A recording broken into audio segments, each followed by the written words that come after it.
All right, welcome back to Always Adaptive. My name is Randall James. I'm a strength and a running coach with 11 years of experience. And today we're doing a video response to popular UK YouTuber James Smith. James started taking TRT over a year ago, and since then he's released a few videos advocating for its use. I'm going to be responding to a few of the things James has said across those videos. First, let me say I'm a big fan of James. He puts out brilliant fitness content that's informative, real, and it's hilarious. I've even shared some of his stuff with some clients of mine over the years. However, I think being able to criticize those that we like is the best way to make sure that we're not biased. If I had the urge to criticize someone and I stop and I say, wait, don't do that, he might get upset with me, I'd be fast tracking my way into an echo chamber. That being said, I think there are some major problems with James' framing of testosterone as safe and basically just effective, but also I think James has some conflicts of interest that we need to talk about. To be clear, this isn't about tearing James down. It's about protecting the audience from oversimplified or biased messaging. I also wanted to make another video on testosterone because of this accusation. For the audio listeners out there, he says he thinks I'm on steroids because of my traps. Well, call me Trap Lord 3000. I'll take it as a compliment. I don't care. But I'm not on steroids. In fact, across this channel, I've been outspoken against casual steroid and TRT use when it's not medically necessary. Also, I will say that if you are struggling with clinically low testosterone and you've also tried the natural methods of improving your numbers, I will advocate for you to also get on TRT, but most of you haven't. You know how many times I've had someone ask me about my thoughts on testosterone and they actually have all their ducks in a row? They're lifting, walking, sleeping, drinking water, supplementing with vitamin D, eating enough fat, using stress mitigation strategies, and on and on and on the list goes. Exactly never. 0 times. It's never happened. And the reason that this is important is because James and others will try to convince you that it's just safe. And if you're suffering, it can only be positive. That's just not true, and I'll get into why in a bit. But real quick, if you can tell that this is going to be a banger of a video, then hit that like and subscribe button. I release a video every single week, and this channel is basically just my way of getting the research that I like to do out of my head and into a creative outlet. Also, if you're over on audio, a 5-star review goes a long way towards increasing the discovery of my channel and is very much appreciated. I think we finally fixed the microphone issues, by the way. Let me know if you can tell the difference. Let me know if this sounds better than it did last week. It's really hard for me to tell, and I might just have a difficult voice to EQ, but I tried scooping the mids. I'm now recording on OBS instead of Riverside.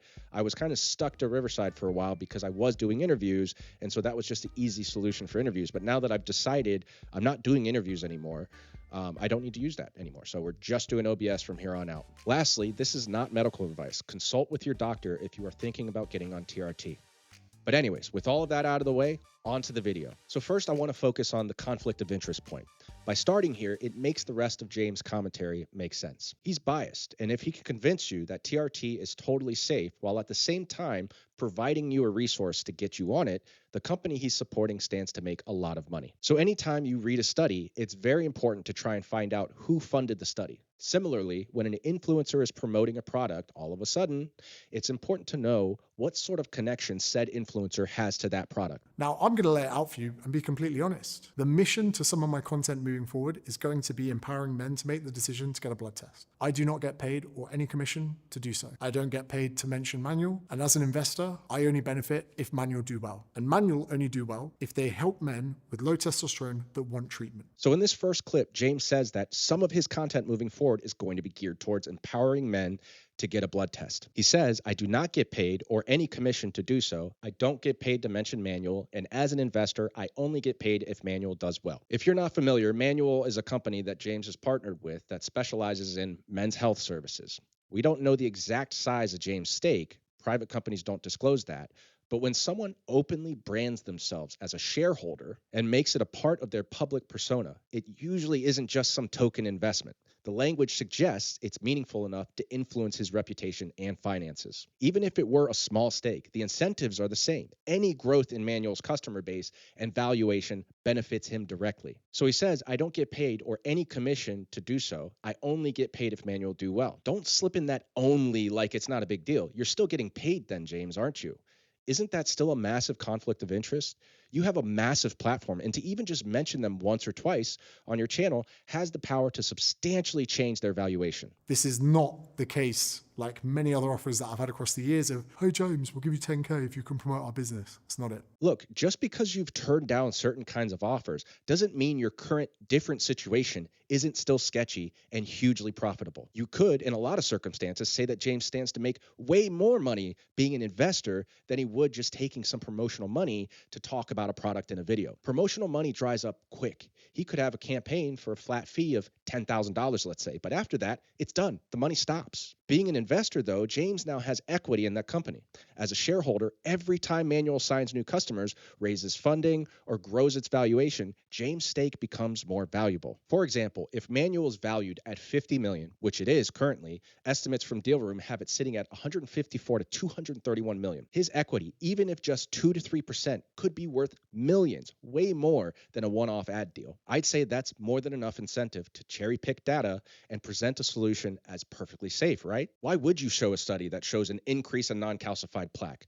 Wouldn't that mean less people through your pipeline? Manual could also have what's called an exit event. If Manual gets acquired by another company, James could cash out with a serious, life-changing sum of money. Sponsorships will never match either of these potentialities. People said to me, but James, this is a decision that you're going to have to take for life. I said, yeah, but hold on a minute. I'm 36. And if my situation is only going to get worse energy, worse mood, worse composition, worse libido, it was never a question of if, it was a question of when. So he says he's going to have to get on it at some point anyways. And in his case, I can agree with him. He says he was doing all the right things and it wasn't moving the needle on his testosterone. Again, this goes for everyone. If you've tried all the natural ways of improving your testosterone and it's not improving, then do what you got to do. I won't be mad at you for it. However, something to take into consideration is that James used to take steroids.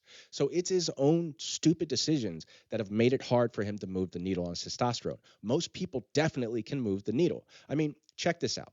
In the very popular trial that's been making headlines recently, titled The Effects of Supraphysiologic Doses of Testosterone on Muscle Size and Strength in Normal Men. I've talked about this study before. Hang tight, we're not going in depth. This study, while showing that people on testosterone and not training built more muscle than those not on testosterone but working out, it also showed that in 10 weeks, the group not on testosterone increased their testosterone by 100 nanograms per deciliter just from lifting weights. But the other part of this is that, while sure, if you were going to have to get on it eventually, this hinges on your betting that it's perfectly safe, when that is still up for debate. If you get on testosterone at 35 versus 50, the exposure to potentially life-threatening side effects is 60% greater if we take into account the average male lifespan is about 75 years old. The person on at 35 would be on for 40 years, while the guy that starts at 50 would only be on for 25 years. Massive difference. We're going to dig into some data here shortly. I have a few other points I want to address first. Yes, I am on it for life, but I'm also running a fertility medicine alongside it, which we'll get into in future content, which is designed to keep my testicular function going should I want to have another child. And also, one of the reasons that I wanted to take this was that if I did want to come off 3, 6, 12 months in, I could. And that's one of the reasons that I spent a year using a TRT service before coming out public. So he says if he wanted to come off of it, he would. Bullshit, James. Basically, no one ever comes off of it. Whatever symptoms you were dealing with before are bound to be way worse after stopping treatment. When you take exogenous testosterone, your body produces very little endogenous testosterone on its own. Add on top of that the fact that your test was already low and you would have felt pretty terrible had you tried to stop taking it. This is precisely why you're having a hard time increasing your test naturally after using steroids. There are multiple studies showing that interrupting TRT resulted in a worsening of pre-TRT symptoms, including this one titled Effects of Testosterone-Replacement Therapy, Withdrawal and Retreatment in Hypogonadal Elderly Men upon Obesity, Voiding Function, and Prostate Safety Parameters. Link in the description. But also, when going over downsides of testosterone, he casually mentions that he's also on fertility drugs, and this is an important point to hone in on. TRT rarely exists in isolation. It usually requires a stack. Drugs to improve your fertility if you want to have babies later on. Drugs to manage your hematocrit and hemoglobin levels. Oh, wait. You didn't know? Yeah, testosterone increases your hematocrit and hemoglobin levels, basically increasing blood thickness, which can increase your risk of a clot or cardiovascular event. This is just true. Talk to your doctor about it. I'll show you some proof soon. Oh, and by the way, these stacks of drugs that come with TRT have their own side effects too, so just keep that in mind. Also, if we refer back to Jeff Nippard's infamous video about why steroids are awesome, we can see here that we've got a natural versus enhanced testosterone levels, and he sources here that the healthy range is between 300 and 1,000 nanograms per deciliter. Now, the conversions between different units can be a little bit different, but even me admitting that I'm slightly higher than usual takes me to about 1,018. So I'm at the top end of what could be considered a healthy range. See, so this is where I have another problem. The study he cites is in hypogonadal men, and the average concentration the men ended up with were much lower than what James is at. So it logically follows that there could be some more negative side effects at the amount of testosterone James is at. So the potential for overshooting your target is definitely there. And one could say, well, that's up to the patient and doctor to monitor and figure out what's necessary. Yeah, totally. Like someone at 1,000 nanograms is going to be like, I feel amazing and I'm building all this muscle, but there's these potential side effects. I had better reduce my total. No, they're likely not going to do that, especially when videos like James exists talking about how safe it is. Some men are going to watch his videos and basically conclude that there's zero risk. But so I brought that stuff up quite a bit. What's the risk? Let's talk about it. We're going to go through a study that I like to reference when talking about testosterone safety first. Then we're going to go through James's Traverse trial that he loves to reference in his videos. So this study, titled Effects of Testosterone Treatment in Older Men, published in the same journal as James's study, the New England Journal of Medicine, was a part of the testosterone trials. The testosterone trials were a coordinated set of 7 randomized double-blind placebo-controlled trials designed to evaluate the effects of testosterone treatment in older men with low testosterone levels. These were in hypogonadal men. Each subtrial looked at a different metric from sexual function to cardiovascular health. The study I'm referencing today specifically looked at participants that were in one or more of 3 of those subtrials: the sexual function trial, the physical function trial, and the vitality trial. It's the adverse events I want to focus on in this study. Let's start with PSA, prostate-specific antigen.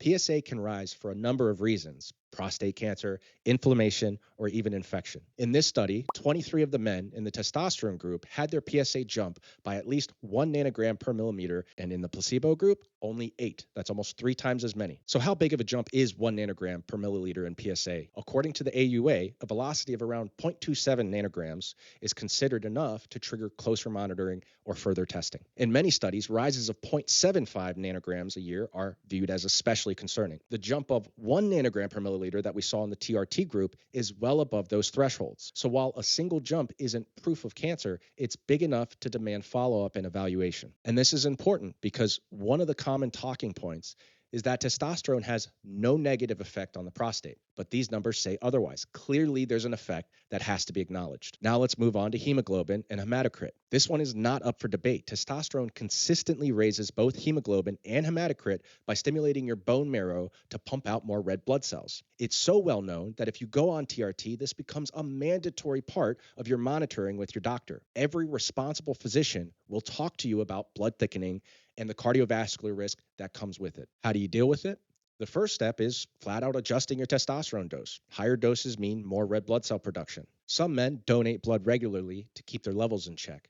And in certain cases, doctors may prescribe medications like ACE inhibitors or even therapeutic phlebotomy to bring hematocrit down. But none of those are perfect solutions, and all of them mean more management stacked on top of the testosterone itself. There are also supplements like Hemoflow popping up on TikTok, and these aren't approved by the FDA. It's the Wild West out there. And here's what the study showed. 7 men in the testosterone group hit hemoglobin levels above 17.5 grams per deciliter. That's considered a massive red flag for blood viscosity, clotting risk, and cardiovascular strain. The placebo group, 0. So in this trial, that's roughly 0.9% of the men in this trial that experienced 1 or more negative side effects. And 0.9 doesn't sound huge, but it's actually higher than the risk that got other drugs completely banned. Vioxx, one of the most widely used painkillers in the world, was pulled after showing a cardiovascular risk increase of around 0.4 per year. Cisapride, a reflux drug, was removed for heart rhythm issues at an even smaller percentage. Rezulin, a diabetes drug, was banned after rare cases of liver failure well below half a percentage point. So when people brush off 0.9% as nothing, remember that history shows drugs have been taken off the market for far less. And here we're talking about a consistent, well-documented effect of testosterone. Elevated hemoglobin, thicker blood, and greater clotting risk. And another trial would mirror these results. I've spoken about this study a lot. It's the one I referenced earlier that saw the non-test group experience a 100-point increase in their testosterone. Well, that study, once again titled The Effects of Supraphysiologic Doses of Testosterone on Muscle Size and Strength in Normal Men, saw both testosterone groups increase their hemoglobin by 0.4 grams per deciliter in just 10 weeks. A 0.4 jump might not seem like that much, but I assure you that it is truly significant. Normal is between 13.5 and 17.5 grams, which, as I just showed you in the other testosterone trial, saw 7 men go over 17.5. So if we follow that curve over the course of a year, in one single year, they would be right at the caution threshold. Now, that's not even the worst of it. This comes from the 2017 cardiovascular arm of the testosterone trials, one of the most tightly controlled studies we have on this subject. This is where the trouble really starts to show its face. The paper was titled Testosterone Treatment and Coronary Artery Plaque Volume in Older Men with Low Testosterone. The researchers measured non-calcified plaque. That's the soft, unstable kind most likely to rupture and trigger a heart attack. It's not the hard, calcified plaque that just tends to sit there. After 12 months, the testosterone group showed an average increase of 54 cubic millimeters of non-calcified plaque. The placebo group, only 14 cubic millimeters. That's a 41 millimeter difference. To put that into perspective, someone with untreated diabetes or advanced cardiovascular disease might see 30 to 50 millimeters of new plaque in a year. That's concerning, but expected in high-risk patients. These men were not high risk. They were on testosterone therapy, and still, their plaque volume jumped well into that danger range. When you break down the plaque subtypes, the same pattern shows up. Low attenuation plaque, the most unstable, plus 8 millimeters versus plus 3. Fibrous fatty plaque, still concerning, 12 millimeters versus 2 millimeters. Fibrous plaque, less unstable, but still grew, plus 31 millimeters versus 7. Dense calcium, the most stable and less likely to rupture, plus 17 versus plus 11. So across the board, in every single category of plaque, the testosterone group built more plaque, sometimes 4 to 6 times more than the placebo. So I hope you're starting to understand that TRT, while it could come with making you feel better benefits, it also potentially comes with some severe side effects. Why wouldn't James mention these studies? Maybe a conflict of interest bias? I don't know. Moving on, let's check out the Traverse trial. This is James's Golden Goose study that apparently shows testosterone is safe and even beneficial. So the study is titled Cardiovascular Safety of Testosterone Replacement Therapy. This was a randomized, double-blind, placebo-controlled trial that was run across more than 300 clinical sites around the United States. Men between 45 and 80 years old who not only had symptoms of low testosterone, things like low libido, fatigue, depressed mood, or hot flashes, but also had to show it on the blood work were included. They had to show 2 fasting testosterone readings under 300 nanograms per deciliter, taken in the morning hours, confirmed at a central lab. Now, before we get into the results, I want to talk about the first issue I have with this study. The funding. This study was funded by a consortium of testosterone manufacturers led by AbbVie Pharmaceuticals. So the companies that make testosterone products are funding this study. Talk about conflicts of interest. But wait, there's more. AbbVie has already faced thousands of lawsuits from men who say their testosterone gel, androgel, caused heart attacks, strokes, and blood clots. All those cases were bundled into one giant federal action in Chicago. At its peak, more than 4,000 men were suing AbbVie. When the first cases went to trial, juries sent a clear message. One jury hit AbbVie with a $150 million verdict. Another slammed them with another $140 million. Now, those numbers were later reduced on appeal, with the Mitchell $150 million case being reduced to $3.2 million. But that doesn't erase what the jury saw. Men in their 40s, 50s, and 60s who thought they were getting a boost of energy and instead wound up in the hospital with a heart attack or stroke. By 2018, AbbVie agreed to settle about 4,200 of those cases. The payout amount was kept secret, but given the size of the claims and the early verdicts, we're potentially talking hundreds of millions of dollars. So step back for a second. The very same company that paid to make thousands of cardiovascular injury claims disappear is the lead sponsor funding the big safety trial we're about to discuss. Do you think anything hinges on the results of this study? Perhaps the future of AbbVie? With that in your mind, let's dissect this study. So James comments that the testosterone groups were no more likely to have a heart attack, stroke, or die from heart disease or increased rates of prostate cancer as long as they were on the right dose. Now, all of this is true, but there's much more to this story. Let me unpack this for you. We're going to start with, what did the men from the study's testosterone actually do? The chart you're looking at is a line graph with two groups. The orange line is the men who got testosterone, and the blue line is the men who got placebo. The vertical axis shows their testosterone levels in nanograms per deciliter, and the horizontal axis shows time in months since the study began. Now, here's how you read it. The line shows the median or middle value for each group. The big vertical bars coming off the line are the spread. They tell us how widely testosterone levels varied between different men in the group. What do we see? The placebo group basically stayed flat around 225. The testosterone group jumped up, yes, but only into the mid 300s on average. And the spread was huge. Some men barely budged above the placebo group. And you can see from the whiskers that a lot of the men were still below placebo, while only a fraction ever got close to 450 or higher. Those tall error bars are a dead giveaway of massive variation. So while the headlines will say testosterone worked, and it did raise testosterone levels compared to placebo, the truth is most of the men in this trial stayed on the very low end of normal. Now, why is this important? Because in the real world, testosterone therapy is way more effective than what we just saw here. Clinics today routinely get men into the 600 to 800 range, and plenty even break 1,000. James even said he himself is in the 1,000s. Takes me to about 1,018, so I'm at the top end of what could be considered a healthy range. Takes me to about 1,018.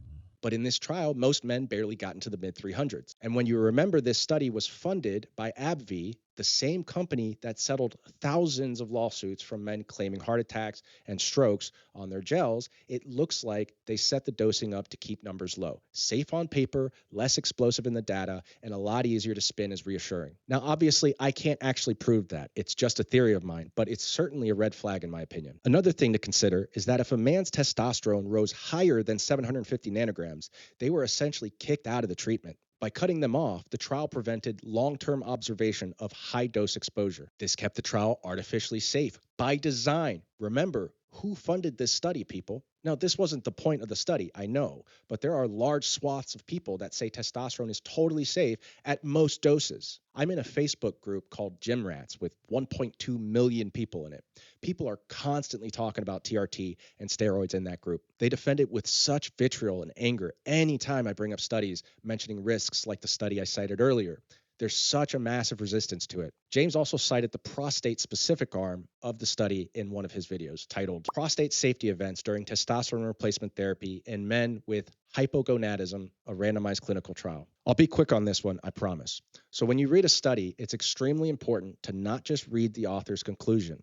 Look at the figures for yourself. The chart you're looking at here is called a forest plot. A forest plot is a simple way to compare risks between two groups. In this case, testosterone versus placebo. Each line you see is a different outcome. High-grade prostate cancer, any prostate cancer, urinary retention, biopsies, invasive procedures, and new medications. The square in the middle shows the hazard ratio, basically whether testosterone made that outcome more or less likely. Here's how you read it. If the square is to the left of the line, that means lower risk on testosterone. If it's to the right, that means higher risk. And in this figure, every single square is on the right. Not one of these outcomes leans safer for testosterone. This is James' own study. Now, I want to take a look at 4 other graphs. These are time-to-event curves, also called Kaplan-Meier plots. They show what percentage of men experienced each event over time. The orange line is testosterone, the blue line is placebo. Look closely. For both high-grade prostate cancer and any prostate cancer, the lines are basically matching or below placebo for the first couple years. But right around year 4, the testosterone line spikes up. Same with invasive procedures for enlarged prostate. The testosterone group is consistently higher, and by the end, the gap is wide. Acute urinary retention, again, more men on testosterone. So what does that tell us? Prostate changes are slow to develop. 4 years may just be the very beginning of the curve, and this is another flaw in this study. If this trial had followed men for 6, 7, 8 years, those lines could have kept climbing higher and higher. To me, that doesn't scream safe. It screams, we didn't measure long enough. So I know that was a lot. And if you're still here, I have one more point to hammer home. In one video, James says there will be no promotion of where to click. And to close off, I'll say this. There will be no promotion in this video. There will be no mention of where to go, what link to click. Now, let's check one of the other videos. In one of his newer videos, there is a direct link that he's promoting to getting your blood checked. I'm happier, I train more, I look better, I feel better, I'm a better business person, I'm a better partner, and now I'm a great father. And if you're really mad with that, I don't know why. He says, if you're mad, I don't know why. Because you're selling it, James. It'd be one thing if you were just doing this on your own, not an investor in a company that sells it, not promoting links in your YouTube videos. Your word is 100% biased now, and nothing you say can be trusted, especially since you clearly cherry-picked data and only highlighted what you wanted from that study. Why not show the other studies that show negatives? Why not go more in depth on the Traverse trial that you've cited so many times? Because it would hurt your bottom line, that's why. So look, I don't want to continue to dogpile on James. Like I said in the beginning, I like him and I like his content. This video was simply to fight back against the massive wave of people trying to pretend that testosterone is innocuous or harmless and only a net positive. It's just not true, and the data that people are using to say that it's true are somewhat sketchy. This would be like Pepsi funding a study showing diet sodas are safe, or GSK funding a study showing Zantac was safe, only to later on have to settle a $2 billion lawsuit because it was causing cancer. Wait, that last one actually happened. This happens all the time, people. Pharmaceutical companies invest millions of dollars to try and show that their products are safe, and they will take the shortcuts and cheat to make sure it happens. So my closing thoughts are this. Again, if your testosterone is low and you're having trouble and you've tried all the natural methods of increasing your testosterone to no avail, then do what you have to do. I won't judge you. My only aim here is to inform people that it is not completely harmless, and that the younger you are when you're exposed to TRT, the longer you will be on it, and the greater your chance of adverse events like the ones we've discussed today. That's it. Take it or leave it. Ultimately, you can do whatever the hell you want to do. But that's it for me. Once again, my name is Randall James, and this is Always Adaptive, a business born from the idea that you are always adapting. Literally, right this moment. Whether you're sitting or you're standing, I'm standing, I'm also sweating my ass off. That is an input. My body is adapting to that. So control your inputs and you can control your life. Thanks for watching. I'll see you at the next one. Stay adaptive.